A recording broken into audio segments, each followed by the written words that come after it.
上田綺世、決めきる男の原点。エースが決めました。鮮やかな股抜きミドル弾。そして、続くヘディングで2得点目。上田綺世選手がワールドカップの大舞台で絶対的エースとしてチームを牽引しました。でも今回、この動画で見つめたいのはゴールの技術だけではありません。なぜ、あの場面で決めきれるのか。なぜ、苦しい時も腐らず、ゴール前に立ち続けられるのか。そこには、父との時間、挫折から生まれた反骨心、支えてくれる家族、そして穏やかな表情の奥にある静かな執念がありました。それでは、上田綺世選手の大好きなたこ焼きでも頬張りながら、ほっこりと7分間、ご覧ください。エピソード1、順調なエースではなかった少年。今でこそ、日本代表のエースと呼ばれる上田綺世選手。でも、その道のりは最初からまっすぐだったわけではありません。中学時代は、鹿島アントラーズの下部組織、ノルテに所属していました。けれど、思うように試合に出られない。身長もまだ伸びきらず、スピードもフィジカルも今の姿とは違っていた。そして、目指していた鹿島ユースへの昇格は叶いませんでした。さらに、県外の強豪高校への進学も叶わなかった。普通なら、ここで少し心が折れてもおかしくありません。でも、上田選手は、そこで終わりませんでした。いつか鹿島に必要とされる選手になってやる。その悔しさが、彼の中で静かな日になりました。エピソード2、父の車の中が、少し怖かった。上田選手の原点には、父親の存在があります。お父さんは、上田選手が所属していた少年団の監督でもありました。サッカーの話をし、映像を見て、動きについて語り合う。まさに、親子であり、指導者であり、二人三脚の時間でした。ただ、その時間はいつも優しいだけではなかったようです。試合で思うようにプレーできなかった帰り道。上田選手は、父に何を言われるかが怖かったと振り返っています。これは、少し胸がキュッとなる話です。でも、その厳しさが、上田選手の中にもっと上へ行きたいという気持ちを育てました。叱られるのが怖い。でも、認められたい。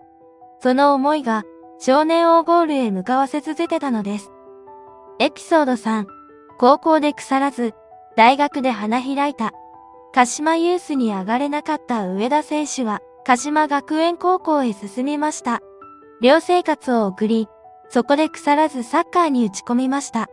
高校時代には身長が伸び、身体能力も上がり、空中戦の強さも武器になっていきます。ただ、それでも高卒でプロへ進む道は選ばず、両親と相談して法政大学へ。この選択が、上田綺世というストライカーを大きく育てました。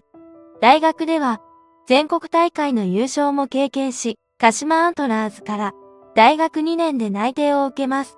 一度、鹿島ユースに上がれなかった少年が、今度は鹿島から必要とされる選手になった。これだけでも、すでに一つのドラマです。でも本人にとっては、ここがゴールではありませんでした。まだまだ先へ。もっと点を取る選手へ。その歩みは続いていきます。エピソード4、18番に込めた父への思い。上田選手にとって、背番号18は特別な番号です。サッカーを始めるきっかけになったお父さんが、元ドイツ代表のクリンスマンに憧れ、18番を背負っていた。その影響で、上田選手もずっと父の真似をして、18番をつけてきました。法政大学でも、鹿島でも、東京五輪でも、そして日本代表でも、再び18番を背負うことになった時、上田選手はその番号を国と一緒に背負って戦えることを特別なことだと語っています。今回のゴールも、ただの得点ではありません。そこには、父の背中を追いかけてきた少年の時間が重なっています。父に認められたかった少年が、今は日本中の期待を背負い、世界のゴールへ向かっているのです。エピソード5、緊張しいだけど、それが好き。上田選手には、少し意外で、ほっこりする一面もあります。ゴール後、手を合わせるようなセレブレーション。何か深い意味があるのかと思いきや、本人は、特別な意味というより、自分を落ち着かせるためのシンボルのようなものだと話しています。しかも、自分は結構緊張しいだとも語っています。TK の時には、手も膝も震える。でも、緊張する方が好き。この言葉が、とても上田選手らしいです。怖くないから強いのではありません。震えても、立つ。緊張しても、蹴る。その緊張ごと、自分の力に変える。穏やかな表情の奥に、ものすごい勝負師がいるのです。エピソード6、妻と娘、守るものが増えたエース。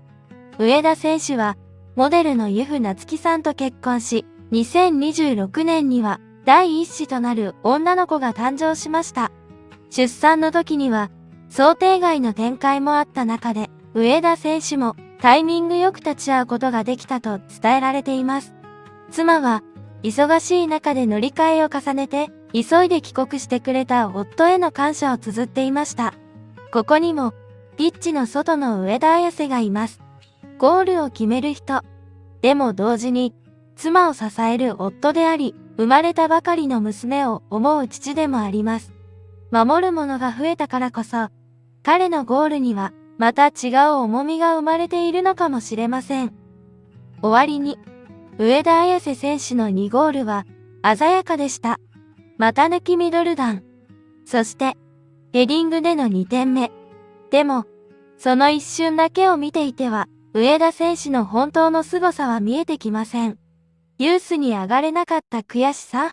父に認められたかった少年時代。法政大学で花開いた努力。18番に込めた父への思い。緊張しながらも、震えながらも、決めきる強さ。そして今、妻と娘という大切な家族を背負って立つ姿。上田綺世選手は派手な言葉で自分を語るタイプではありません。でも、そのゴールには語らない時間が詰まっています。結果が出るまでやり続ける。腐らず積み重ねる。そして決めるべき時に決める。今回の2ゴールはエース上田綺世の答えだったのかもしれません。次回はこの日本代表の勝利を支えたもう一人の選手にも注目します。表に出るゴールだけでなく、その裏で走り、つなぎ、支えた人たちの物語も、ザンサンタイムズらしく見つめていきます。ぜひ次回もご覧ください。この動画は、世界中の日本ファンへ、33言語の字幕付きでお届けしています。コメント欄でも、温かくつながれますように。いいねとチャンネル登録、そしてメンバーシップでもぜひ、このチャンネルを応援いただけると嬉しいです。この動画が皆さんの心を少しでも温める時間になりますように。サンサンタイムズでした。